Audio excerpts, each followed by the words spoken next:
দেখার সুযোগ পাবেন না। এই জিনিসগুলো বাদ দিয়ে আপনার সিস্টেমটাকে চেঞ্জ করতে হবে। ধর্ষণের যেই ধর্ষকদের যে শাস্তিটা আছে এই শাস্তিটা নিশ্চিত করতে হবে। আপনার মৃত্যুদণ্ড থাকার পরেও আপনার ধর্ষকরা, এই সিস্টেমটা আপনার চেঞ্জ করতে হবে।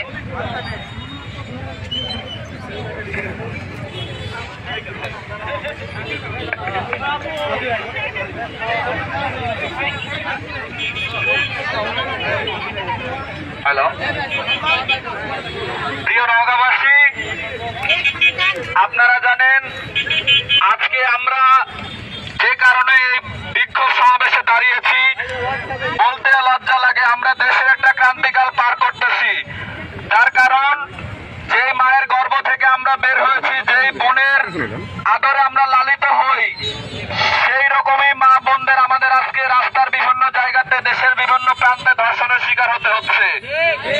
তার কারণ